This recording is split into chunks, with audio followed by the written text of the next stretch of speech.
نستغفره ونعوذ بالله من شرور أنفسنا ومن سيئات أعمالنا من يهده الله فلا مضل له ومن يضلل فلا هادي له أشهد أن لا إله إلا الله وحده لا شريك له وأشهد أن محمدا عبده ورسوله قال الله تعالى يا أيها الذين آمنوا اتقوا الله حق تقاته ولا تموتن إلا وأنتم مسلمون فقال سبحانه يا أيها الناس اتقوا ربكم الذي خلقكم من نفس واحدة وخلق منها زوجها وبث منهما رجالا كثيرا والنساء واتقوا الله الذي تساءلون به والأرحام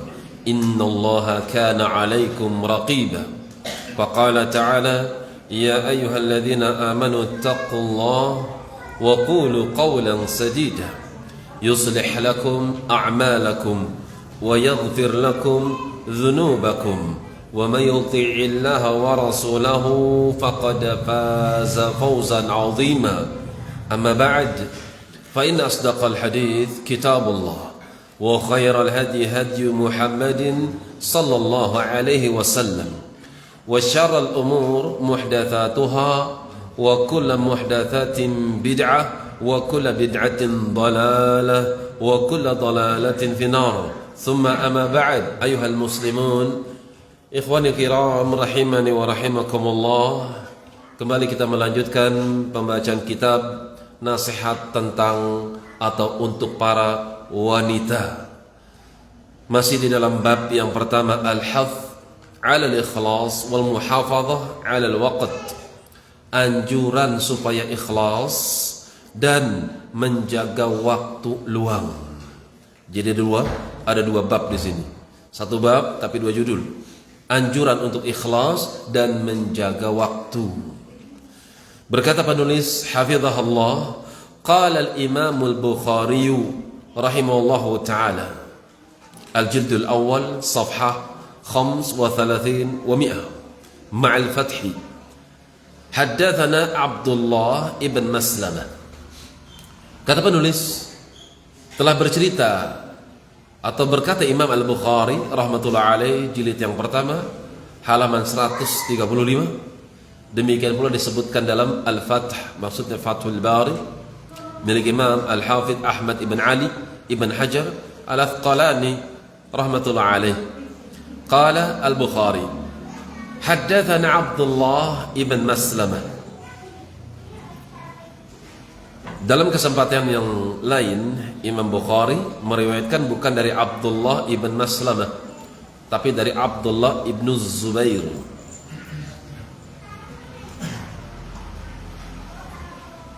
قال حدثنا عبد الله بن مسلمة قال أخبرنا مالك, berkata kepada kami Malik, an Yahya ibn Sa'id, dari Yahya ibn Sa'id al-Ansari. Adapun Malik di sini ibn Anas. An Muhammad ibn Ibrahim at-Taimi an Alqamah ibn Waqas عن عمر رضي الله تعالى عنه أن رسول الله صلى الله عليه وسلم قال,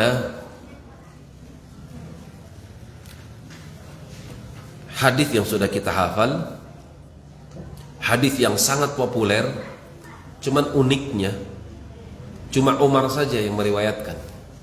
Dari sekian ribu para sahabat radhiyallahu taala anhum, ternyata cuma Umar saja yang meriwayatkan hadis ini.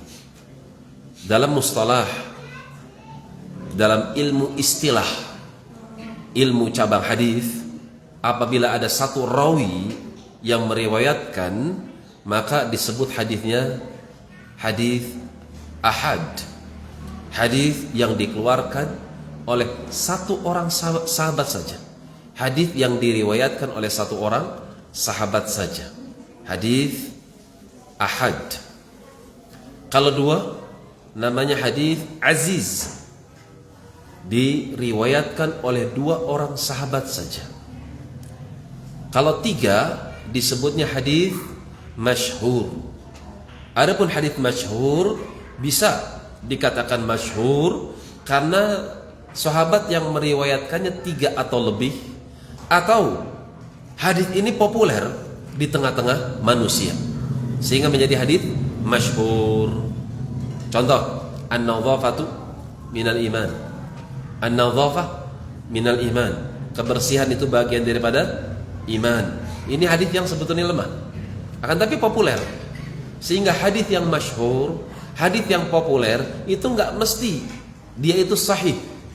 Contoh yang lain. Utlubal ilma walau bisin.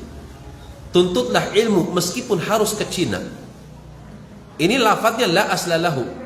Kata Albani rahmatullah alaih, ini lafadz utlubul ilma, carilah ilmu oleh kalian walau bisin, meskipun kalian harus berangkat menuju Cina. Itu hadis yang tidak ada sumbernya, tapi kan populer di tengah-tengah mereka manusia. Disebutnya hadis masyhur dan lemah. Tidak semua hadis yang masyhur pasti absah.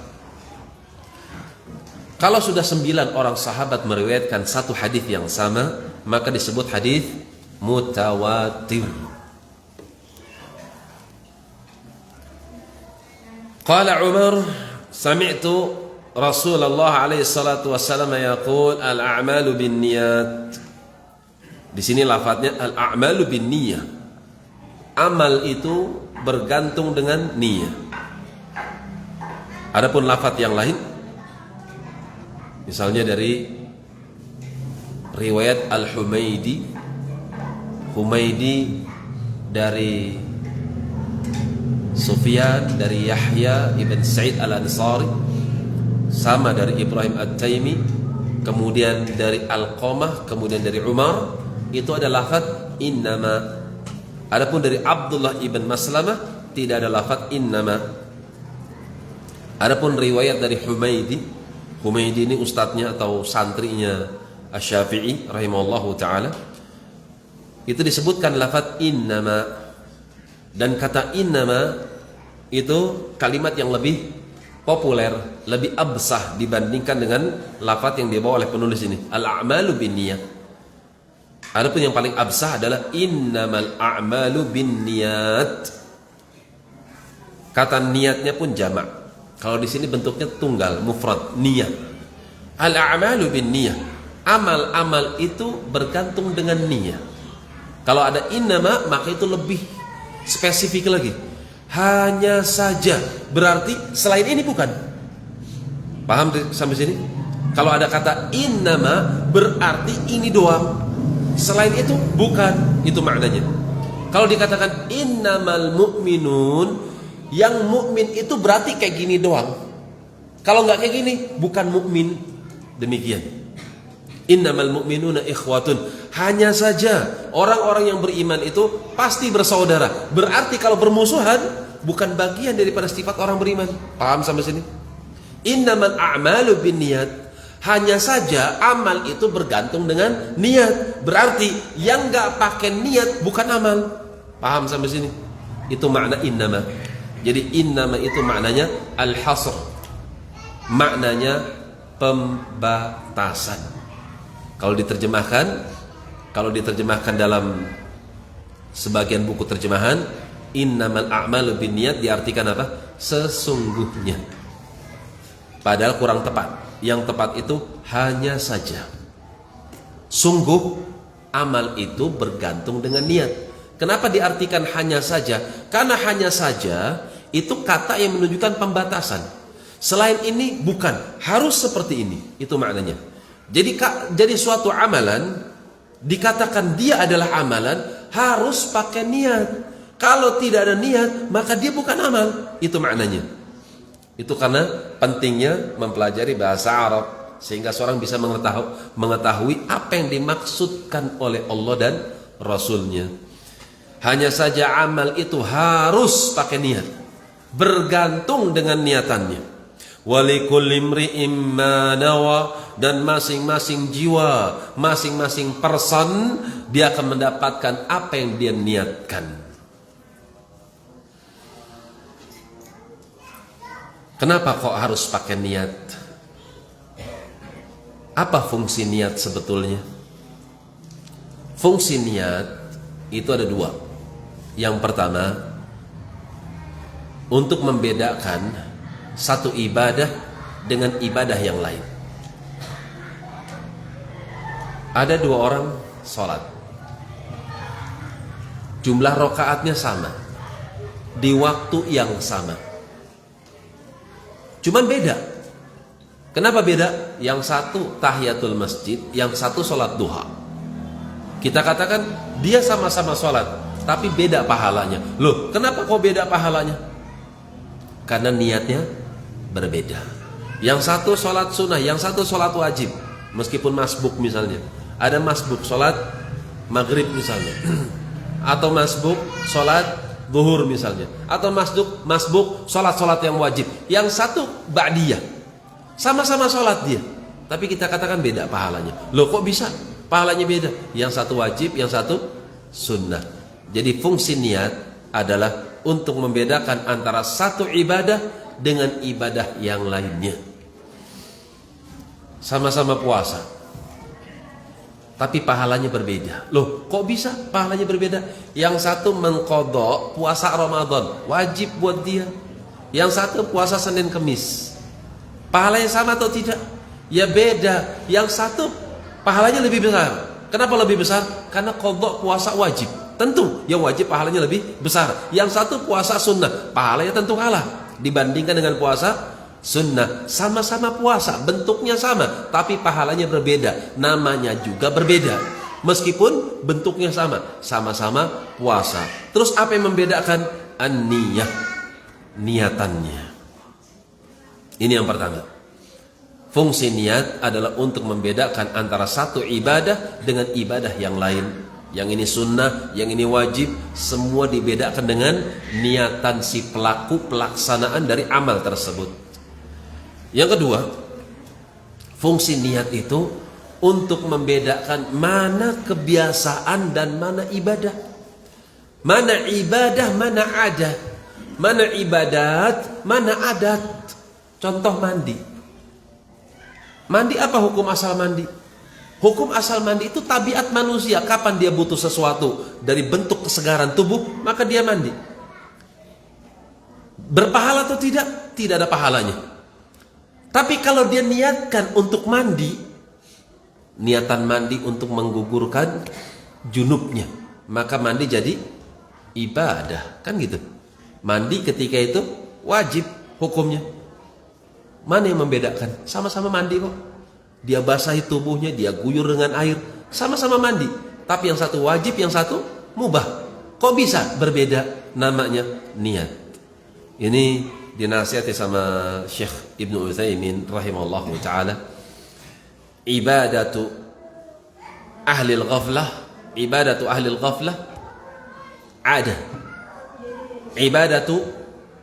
Adatu ahli al-yaqdah ibadah. Itu ucapan beliau di syarah hadis Al-Arba'in An-Nawawi. Ibadahnya orang awam itu bisa menjadi rutinitas, kebiasaan. Tapi kebiasaan orang yang punya ilmu itu bernilai ibadah. Bisa dipahami? Ada orang awam, dia makan dengan tangan kanan. Ibadah bukan? Ibadah. Makan dengan tangan kanan itu ibadah. Tapi berhubung yang melakukannya adalah orang yang gak punya ilmu, dia gak berpahala mendapatkan suapan dari tangan kanannya. Apa sebabnya? Awam.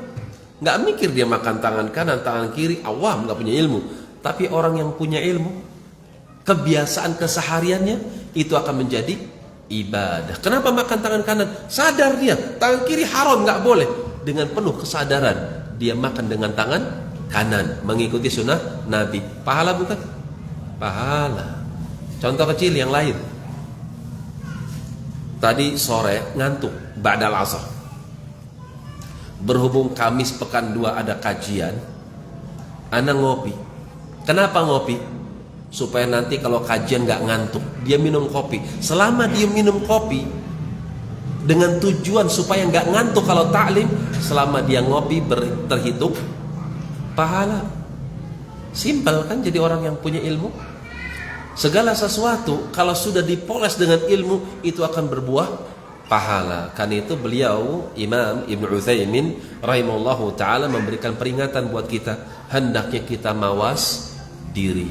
Banyak ladang-ladang ibadah di depan mata kita. Keseharian kita itu penuh dengan ibadah. Antum mandi tujuannya apa? Bukan hanya menyegarkan badan, tapi fungsinya supaya sholatnya lebih khusyuk. Kalau belum mandi garuk-garuk, kan gitu. Akhirnya dia mandi. Ketika dia niatkan mandi supaya sholatnya lebih baik, badannya lebih seger, maka mandinya ternilai ibadah. Bahkan tidur, kata Ibnu Baz rahmatullahi alaih, tidurnya ahlus sunnah itu ibadah. Al-amalu bin niyati wa likulli imri'in ma nawa. Faman kanat hijratuhu ila Allah wa rasulih fa hijratuhu ila Allah wa rasulih. Kemudian Nabi memberikan contoh. Maka barang siapa, kata man di sini ini huruf yang fungsinya adalah syarat. Siapa yang ingin mendapatkan sesuatu, maka dia harus menempuh syarat-syarat yang diberlakukan. Kalau dia ingin mendapatkan Allah, dia ingin mendapatkan Rasulnya, maka dia harus ikutin Allah dan Rasulnya. Contoh, amalan hijrah. Faman kanat hijratuhu, siapa yang beramal dengan amalan hijrah, atau siapa yang beramal dengan amalan salat, siapa yang beramal dengan amalan jihad, siapa yang beramal dengan amalan dakwah, ternyata dia inginkan padanya Allah, dia inginkan padanya Rasul, dia inginkan Allah pahala, dan dia ingin ittiba'ur Rasul Muhammad sallallahu alaihi wasallam, maka hijrahnya, maka salatnya, maka dakwahnya untuk Allah dan mengikuti Rasulnya.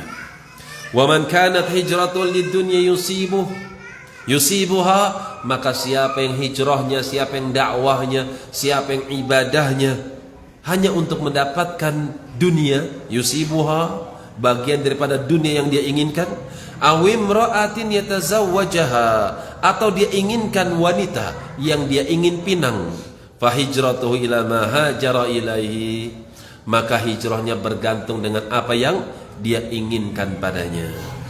Kadang ada orang taklim. Kenapa taklim? Ingin masuk ke dalam komunitas. Kalau sudah masuk ke dalam komunitas, maka dia akan mendapatkan pekerjaan. Ada yang seperti itu. Dia masuk ke dalam lingkungan taklim. Kenapa dia masuk ke dalam lingkup taklim? Karena dia jomblo. Kalau masuk komunitas akan mudah cari jodoh. Maka ini bergantung kepada niatan kita masing-masing. Untuk apa kita taklim? Untuk apa kita dakwah? Untuk apa kita belajar? Kalau tujuan kita semata untuk dunia, masya Allah rugi sekali. Dunia itu murah. Dunia itu hina, di mana seorang kalau ingin mendapatkan dunia maka dia harus berletih-letih dan dia harus bersentuhan dengan hal-hal yang menjijikkan. Itulah dunia. Apakah kita ingin mengorbankan sesuatu yang amat mulia untuk mendapatkan sesuatu yang amat murah? Kemana akal kita kalau begitu? I'lamu annamal hayatud dunya la'ibu wa lahu. Ketahuilah oleh kalian bahwasanya kehidupan dunia itu la'ibun, cuma main-main saja, menimpa pada badan-badan kalian, letih. Walahun, dan menimpa pada hati-hati kalian, bikin lalai. Itulah duniawi. Wazinatu wa tafakhurum bainakum wa takathurun fil amwal, cuma sekedar perhiasan saja, nikmat pada casing saja. Di mana kalian berbangga-bangga dengan dunia kalian, di mana kalian berlomba-lomba untuk memperbanyak dari khazanah perbendaharaan dunia kalian.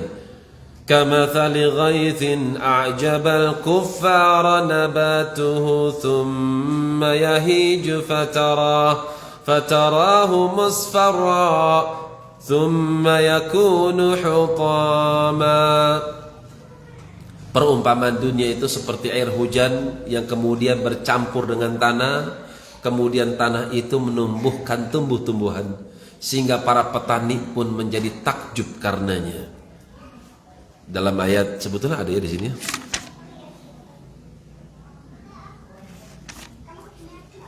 Bunyi ayatnya a'jabal kufara nabatuhu. Tumbuh-tumbuhannya menjadikan kufar itu takjub. Antum buka deh Quran surat Al-Hadid, ayat tentang dunia. A'jabal kufar di situ diterjemahkan di mana tumbuh-tumbuhannya itu membuat kagum para petani. Loh, kok ayatnya kufar tapi kok terjemah depak itu kok petani? Apa maksudnya? Petani ketika menanam sesuatu kemudian tumbuh. Ketika tumbuh menjadi hijau, segar, takjub dia, senang, bahagia. Dia terkagum-kagum dengan apa yang telah dia tanam dari bentuk tanaman-tanaman yang indah tersusun. Kok disebut bahasanya kufar? Itulah hakikat hati orang-orang yang kafir. Orang yang kafir itu orang yang tertipu dengan dunia.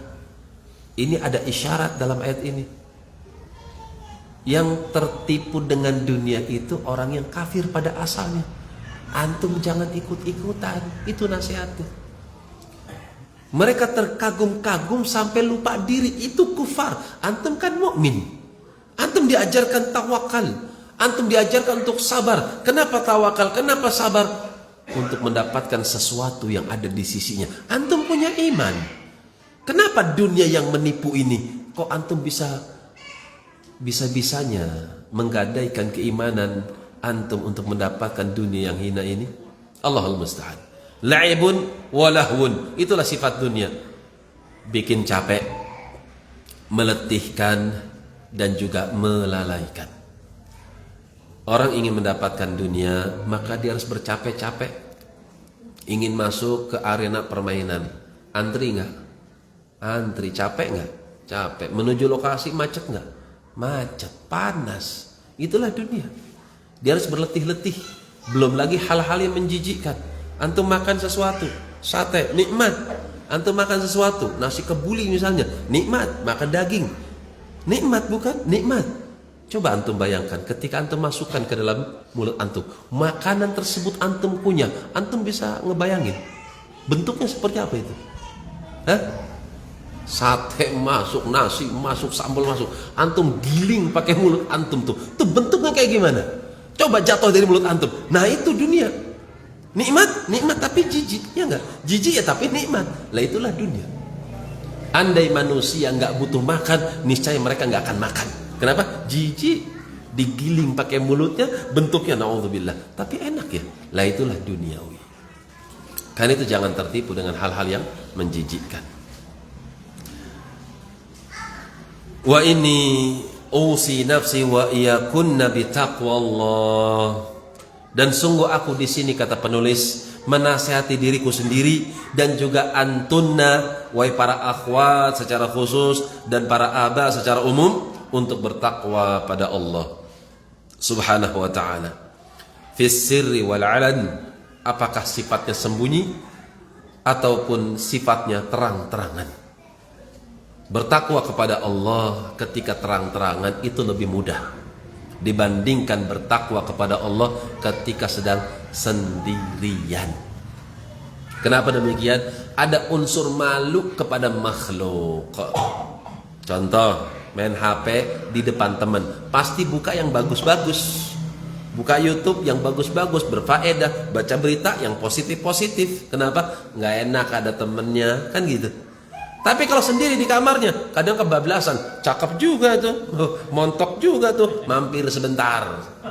Allahul musta'an. Megang jenggot nonton cewek, ajib. Kenapa? Sendirian. Sulit bertakwa sendirian. Tapi kalau ada temannya, dia merasa terbantu. Kenapa? Malu sama ustadznya, malu sama temannya. Bertakwa kepada Allah ketika sedang sendirian itu suatu hal yang sangat istimewa. Wa uzlifatil jannatu lil muttaqin ghaira ba'id. Hadza ma tu'adun likulli awabin hafiz man khashiya ar-rahman. Wa uzlifatil jannatu lil muttaqin ghaira ba'id. Akan didekatkan ke surga. Jadi orangnya bukan mendatangi surga, surga mendatangi dia. Surga akan mendekat kepadanya. Ghaira ba'id. Sungguh tidak jauh, kata Allah. Hadza ma tu'adun. Allah berfirman kepada mereka muttaqin, nih surga yang kalian dulu dijanjikan. Likulli awabin hafiz. Nih surga diperuntukkan bagi mereka orang yang suka kembali kepada Allah dan orang yang suka menjaga batasan-batasan agama Allah. Ini halal, lakoni, ini haram, jauhi. Siapa mereka? Man khasyiya ar-rahmana bil ghaibi wa jaa'a biqalbin munib. Udkhuluha bisalam. Dzalikal yaumul khulud. Man khasyar rahman bil ghaib. Mereka itu adalah orang-orang yang takut kepada Ar-Rahman ketika sedang sendirian. Kita bisa bertakwa karena ada bini, kita bisa bertakwa karena ada teman. Tapi ketika sedang sendirian kadang kita kurang takwanya. Maka siapa di antara kita yang bisa bertakwa ketika sedang sendirian? Melakukan karena Allah, meninggalkan juga karena Allah ketika sedang sendirian, maka dia berhak mendapatkan kalimat tersebut. Waja'a biqalbin munib. Dan ketika dibangkitkan menghadap kepada Tuhannya, dia membawa hati yang tobat kembali kepada Tuhannya. Ketika itulah Allah berfirman, udkhuluha bisalam. Silahkan kalian masuk ke dalam surga dengan penuh keselamatan. Dzalika yaumul khulud. Inilah hari di mana engkau dikekalkan. Itulah nikmatnya jadi orang yang bertakwa. Nas'alullaha ta'ala at-taqwa. Wa an taj'ala al-'amala khalisan liwajhillahil karim. Dan aku wasiatkan kepada kalian setelah kalian bertakwa, hendaknya jaga keikhlasan kalian, di mana setiap amal perbuatan yang kalian lakukan upayakan untuk mengharapkan wajah Allah Ta'ala. Wa la na'mal ayya 'amalin riya'an aw mufakharatan aw naltazima bidinina fa innana mas'ulat amama Allah azza wa jalla. Upayakan manakala kita beramal jangan sampai ada nilai-nilai riya, sum'ah, fakhr, sombong, membanggakan diri sendiri. Hendaknya kita berpegang teguh dengan agama kita yang lurus, karena sungguh kita akan ditanya nanti pada hari kiamat di hadapan Allah. Fa fi sahihain, dalam dua kitab yang sahih, min hadithi Adi ibn Hatim, dari sahabat Adi ibn Hatim Ar-Rai, qala Rasulullah sallallahu alaihi wasallam, ma minkum min ahadin. Adi bin Hatim seorang Nasrani, kemudian bagus keislamannya dan beliau menghafal sekian banyak hadis Nabi sallallahu alaihi wasallam, di antaranya hadis ini. Ma minkum min ahadin. Tidaklah salah seorang di antara kalian, siapapun kalian. Ma harfun nafi, kalimat atau huruf yang fungsinya untuk menafikan kalimat setelahnya. Kemudian disebutkan ada satu huruf atau satu lafaz yang lafaz tersebut tanpa ada alif lamnya. Nakirah. Ma minkum min ahadin. Tanwin di situ. Jadi maknanya umum. Tidaklah salah seorang di antara kalian, siapapun kalian, itu maknanya. Illa sayukallimuhu rabbuhu, kecuali pasti dia akan diajak bicara oleh Tuhannya. Apa enggak ngeri jemaah? kita akan berhadapan dengan Allah Subhanahu wa ta'ala. Ya ayyuhal insanu innaka kadihun ila rabbik. Hai segenap manusia. Ya ayyuhal insan, hai segenap manusia. Disebut dengan alif lam, al-insan. Alif lam itu ada makna dalam bahasa Arab. Di antara maknanya bukan hanya untuk ta'arif saja, untuk pengenalan saja, bukan. Tapi fungsinya al-istighraq.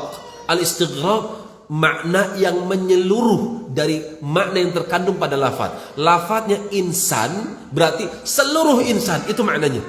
Ya ayyuhal insan, hai segenap seluruh manusia, kafir, muslim sama saja, itu maknanya.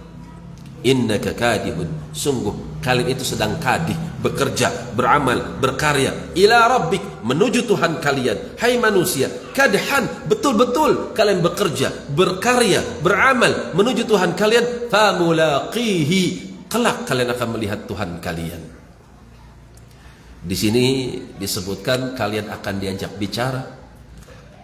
Walaysa bainahu wa bainahu turjuman. Tidak ada antara manusia dengan Tuhannya turjuman, penterjemah. Nggak ada penterjemah. Bagaimana mungkin kita atau Allah Subhanahu wa ta'ala butuh terjemah dari bahasa kita, sementara Dia yang telah menciptakan bahasa.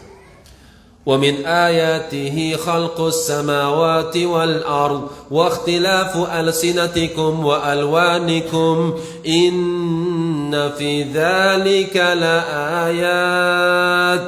Wa min ayatihi, termasuk daripada tanda-tanda kebesaran Allah Subhanahu wa ta'ala, khalqus samawati wal ard, Dia ciptakan langit-langit dan Dia ciptakan juga bumi. Wa ikhtilafu alsinatikum wa alwanikum, dan juga berbeda-bedanya bahasa-bahasa kalian. Allah yang menciptakan bahasa kalian. Bagaimana mungkin sang pencipta butuh penterjemah dari apa yang telah dia ciptakan? Laisa bainahu wa bainahu turjuman. Kan itu enggak ada penterjemah antara Allah dengan hambanya. Fayanzuru aymana fala yara ila ma qaddam. Hamba ini akan melihat ke sebelah kanannya dan tidaklah dia melihat sebelah kanannya kecuali amal baiknya yang pernah dia kerjakan. Salat 5 waktu, puasa, dakwah, amal, dan seterusnya. Wa yanzuru ash'ama minhu, kemudian dia lihat ke sebelah kirinya, fala yara ila ma qaddam, tidaklah dia melihat kecuali apa yang telah berlalu daripada amal-amal jeleknya. Ghibah, namimah, dusta, nipu, nifaq, na'udzubillah. Wa yanzuru baina yadayhi fala yara ila an-nar tilqa'a wajhihi, kemudian Allah pertontonkan di hadapan kedua matanya, di hadapan wajahnya ada api yang berkobar-kobar. Fattaqun nara. Nabi berpesan kepada kita, hendaknya kalian hati-hati, jangan sampai berurusan dengan apinya Allah. Wala bisyikki tamratin, meskipun kalian harus melindungi diri kalian dari api melalui sedekah sepotong kurma. Bisyikki tamr, sepotong kurma. Ini menunjukkan akan kemudahan Islam. Kapan seorang ikhlas karena Allah, sepotong kurma pun bisa menyelamatkan dari api neraka. Lihat lafadznya, fattaqun nar. Ittaqu arti jaga. Jagalah, bikinlah tameng supaya kalian terhalang daripada apinya Allah. Itu fattaqun nar maknanya. Jadikanlah antara engkau dengan neraka ada satu penghalang. Terus apa penghalangnya? Sepotong kurma. Ajib, luar biasa, menakjubkan sekali. Masya Allah, apabila seorang bersodakoh dengan sepotong kurma itu bisa menghalangi daripada api jahanam. Lah kalau segerobak kurma gimana? Satu butir kurma berapa harganya? Anggapnya 1.000, separohnya 500 perak. 500 perak bisa menjaga antum daripada api jahanam. Syaratnya apa? Idza sahhatin niyah, kalau niatan antum tulus. Karena itu para malaikat ketika melihat manusia bisa masuk ke dalam neraka, mereka terheran-heran. Alam ya'tikum nadhir, emangnya belum datang Muhammad kepada kalian? Emangnya belum datang sang pemberi peringatan? Nih, Nabi sudah memperingatkan, jangan sampai berurusan dengan jahanam. Halangi diri kalian daripada jahanam, meskipun dengan sedekah sepotong kurma. Kan bisa seorang menghalangi diri daripada jahanam. Loh, kok bisa masuk dalam jahanam? Alam ya'tikum nadhir. Belumkah datang nadhir kepada kalian? Waturjuman huwal mu'abbir bilughatin an lughah. Arti turjuman adalah yang mengungkapkan dari satu bahasa kepada bahasa yang lain. Penterjemah. Wat taqwa, adapun makna taqwa, kalimatun jami'atun fahiya ibaratun an ta'atillahi wa ta'ati rasulih. Taqwa itu adalah satu kalimat yang mencakup nilai-nilai dari nilai-nilai ketaatan kepada Allah dan juga Rasulnya. Kapan seorang ikut Allah dan Rasulnya, itulah taqwa. Kapan seorang meninggalkan Allah dan Rasulnya, itu bukan taqwa.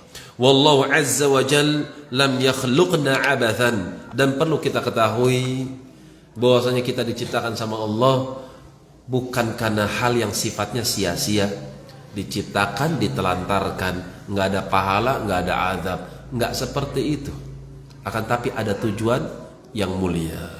Qala Allah Ta'ala, Allah Subhanahu wa Ta'ala berfirman, Afahasibtum annama khalaqnakum abatha. Apakah kalian pikir bahwasanya kami menciptakan kalian abathan, main-main saja? Wa annakum ilaina la turja'un. Kemudian kalian pikir bahwasanya kalian tidak akan kembali kepada kami? Ta'ala Allahul Malikul Haqq. Maka maha tinggi Allah, dialah raja yang sebenarnya. Nggak mungkin dia menciptakan kalian ternyata tidak ada larangan, tidak pula ada perintah. Terus bagaimana nasib orang-orang yang zalim? Ada yang direngut kehormatannya, ada yang dirampas hartanya, ada yang ditumpahkan darahnya. Ternyata tidak ada hari kebangkitan, tidak ada hari peradilan. Sementara mereka para begal, para pembunuh, mereka lolos, hidup bahagia di dunia, ternyata tidak ada keadilan ketika itu. Lantas kemana hikmah Allah? Kemana keadilan Allah kalau tidak ada hari kebangkitan? Wa qala ta'ala, kemudian firman Allah Ta'ala, Ma khalaqna as-samawati wal arda wa ma bainahuma illa bil haqqi wa ajalin musamma والذين كفروا عما أنذروا معرضون. Tidaklah kami ciptakan langit-langit dan juga bumi dan apa yang ada di antara keduanya kecuali ada urusan yang hak, ada alasan yang benar supaya kalian beribadah kepada Allah Subhanahu wa Ta'ala, wa ajalim musamma, dan ada batasan waktunya. Bumi ada batasan waktunya, manusia pun ada batasan waktunya, sehingga kekuatan, kekayaan, kejayaan manusia pun ada masanya. Walladzina kafaru, adapun mereka orang-orang yang kafir, amma unziru, apa yang telah diperingatkan oleh Allah dan Rasulnya, mu'ridun, selalu berpaling dari kebenaran tersebut. Bal hayya'ana li amrin 'azim, ketahuilah bahkan Allah menciptakan kita disebabkan karena ada urusan yang agung. Qala ta'ala, wa ma khalaqtul jinna wal insa illa liya'budun. Tidaklah aku ciptakan jin, demikian pula manusia, illa liya'budun, kecuali supaya mereka beribadah kepada diriku semata. Disebutkan jin lebih dahulu ketimbang manusia bukan untuk menunjukkan kalau jin itu lebih afdal daripada manusia. Hanya saja disebutkan jin terlebih dahulu daripada manusia karena memang urutan penciptaan. Jin diciptakan, manusia belum ada. Setelah jin selesai diciptakan baru adanya manusia. Seperti itu. Karena Allah mengatakan dalam surah Ar-Rahman, wal janna khalaqnahum min nar wal janna khalaqnahum min qabl, dan jin kami telah menciptakannya sebelum daripada manusia. Jadi cuma sekedar urutan saja. Wa ma khalaqtul jin, satu, tidaklah aku ciptakan jin. Kenapa kok disebut lebih dahulu? Karena dia memang lebih dahulu diciptakan. Wal ins, kemudian manusia, illa liya'budun, kecuali supaya mereka beribadah kepada Allah. Wal ibadatu, adapun ibadah itu sendiri, fil lughah al khudu' wa dhillah, atau dhullah, tunduk dengan penuh penghinaan, menundukkan jiwa dan menghinakan jiwa di hadapan Allah. Yuqal, ada juga yang mengartikan lughah secara bahasa, arti ibadah itu tariqu mu'abbad, jalur menghamba, ay mudhallal atau mudhallil, menghinakan diri di dalam menghambakan diri kepada tuannya. Itu makna ibadah, menghinakan diri atau jalur penghambaan. Wa fil istilah, adapun secara istilah syar'an, secara syariat, arafaha Syekhul Islam Ibn Taimiyah, telah didefinisikan dengan baik oleh ulama Syekhul Islam Ibn Taimiyah, bi annaha, ibadah itu adalah ismun jami'un lima yuhibbuhu Allah, adalah satu nama yang terkumpul padanya seluruh perkara-perkara yang Allah cintai. Wa yardah, seluruh perkara-perkara yang Allah ridai. Kapan Allah cinta, kapan Allah ridha terhadap sesuatu, maka sesuatu itu ibadah namanya. Minal aqwali wal a'mali, apakah sifatnya ucapan atau sifatnya perbuatan anggota badan, al-zahiratu wal batinatu, al-zahirati wal batinati, apakah kelihatan maupun enggak kelihatan, selama itu dicintai oleh Allah, selama itu diridhai oleh Allah, maka itu adalah ibadah. Taib, sudah isya ya? Mungkin sampai sini dulu. Insyaallah kita lanjut pada lain kesempatan. Wallahu ta'ala alam bis-shawab. Tafadhalu, barakallahu fikum. Wassalamualaikum warahmatullahi wabarakatuh.